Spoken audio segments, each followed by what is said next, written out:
जंगल में नदी के किनारे पर एक जामुन का पेड़ था। उसी पेड़ पर मिन्नू नाम की एक चिड़िया रहती थी। मीनू चिड़िया का दोस्त एक कबूतर था जिसका नाम चिंकू था, जो नदी के किनारे घोंसला में रहता था। मिन्नू और चिकू में गहरी दोस्ती थी। मीनू चिड़िया और चिकू कबूतर भोजन की तलाश में एक साथ जाया करते थे और कभी-कभी तो मीनू चिड़िया पेड़ से मीठे मीठे जामुन के फल भी दोस्त चिकू के लिए ले आती थी। फिर कुछ ही दिन बाद मीनू चिड़िया अंडा देने वाली होती है, तो वह अपना घोंसला बनाने के लिए जगह खोज रही थी। तभी उसे एक बगीचे में आम का पेड़ मिला, जिस पर वह अपना एक अच्छा और मजबूत घोंसला बनाने के लिए सोचती है। चिड़िया को अपना घोंसला बनाने में बहुत मेहनत और समय लगता है। फिर वह अपने कबूतर दोस्त से मदद लेती है। इस काम में उसका दोस्त कबूतर चिकू भी उसकी सहायता करता है, जिससे मीनू का घोंसला जल्द ही बनकर तैयार हो जाता है। अब चिड़िया अपना नया घोंसला देखकर बहुत खुश हो जाती है।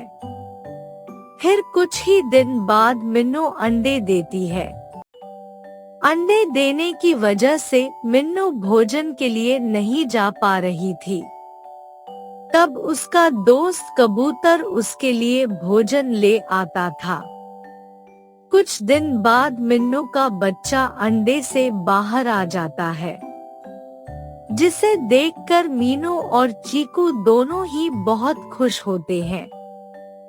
मिन्नू ने अपने बच्चे का नाम चुनू मुन्नू रखी थी।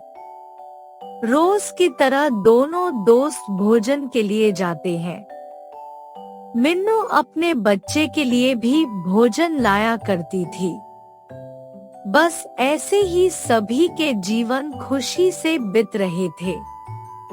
फिर कुछ दिन बाद जोर का तूफान आता है, जिससे मिन्नू चिड़िया का घोंसला टूट जाता है, जिससे कि चिड़िया और उसके बच्चे पेड़ से नीचे गिर जाते हैं।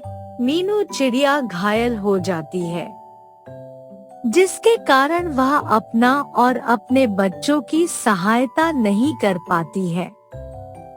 तेज हवा के कारण मीनू चिड़िया नदी में गिर जाती है। नदी के बहाव से मीनू चिड़िया दूसरे जंगल में चली जाती है। उस दिन चिड़िया तूफान का सामना करते करते वो हिम्मत हार चुकी थी। अब मीनू चिड़िया अपने दोनों बच्चे और दोस्त को खोने के कारण उदास और कमजोर हो गई थी। चिड़िया तो तूफान में चोट आने की वजह से उड़ या चल फिर नहीं पा रही थी। कभी कभी वो आसपास से कुछ खा पीकर अपना गुजारा कर रही थी और अपने बच्चों के बारे में सोचकर रोती भी थी। इधर चिकू भी भोजन के तलाश में दूसरे जंगलों में अक्सर जाया करता था। ऐसे ही एक दिन चिकू की नजर एक कमजोर और बीमार चिड़िया पर पड़ती है। चिड़िया को देखकर कबूतर को बहुत दया आती है।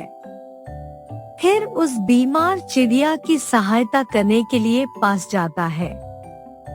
पास जाने पर देखता है कि वह चिड़िया कोई और नहीं बल्कि उसकी दोस्त मीनू चिड़िया है। मीनू चिड़िया को देख चिकू बहुत खुश हो जाता है और कहता है, दोस्त अच्छा हुआ तुम मिल गए। तुम्हारे जाने के बाद तो मैं अपना दोस्त ही खो दिया था। चलो मेरे साथ घर चलो, बच्चे हमारा इंतजार कर रहे होंगे। यह बात सुनकर मीनू चिड़िया रो पड़ती है और कहती है, नहीं दोस्त, उस जंगल में अपने बच्चों को तनकता छोड़ तूफान की वजह से नदी में गिर गई थी। उस दिन तूफान की वजह से मेरे बच्चे भी गिर गए थे। मुझे लगता है कि मेरे बच्चे उस तूफान में ही गिरकर मर गए। मेरे बच्चे इस दुनिया में नहीं रहे। अब मैं भी जिंदगी जीकर क्या करूंगी, मुझे तो मर ही जाना चाहिए। मैं अपने बच्चों का ध्यान नहीं रख पाई। तभी चिकू बोला, नहीं दोस्त, ऐसा नहीं है। तुम्हारे बच्चे जिंदा हैं और मेरे पास हैं। यह बात सुनकर मीनू चिड़िया बहुत ही खुश हो जाती है और उसमें जीने की इच्छा फिर से जग जाती है। फिर वो अपने दोस्त चिकू के साथ घर आ जाती है। फिर वो देखती है कि उसके बच्चे उसी कबूतर के घोंसले में चुन्नू मुन्नू खेल रहे होते हैं। मीनू चिड़िया अपने दोनों बच्चों को पाकर और बच्चे अपने माँ को पाकर खुश हो जाते हैं। मीनू चिड़िया चिकू को अच्छे दोस्त होने का शुक्रिया करती है और फिर चिकू कबूतर, मीनू चिड़िया और उसके बच्चे चुन्नू मुन्नू एक साथ फिर से खुशी खुशी रहने लगते हैं।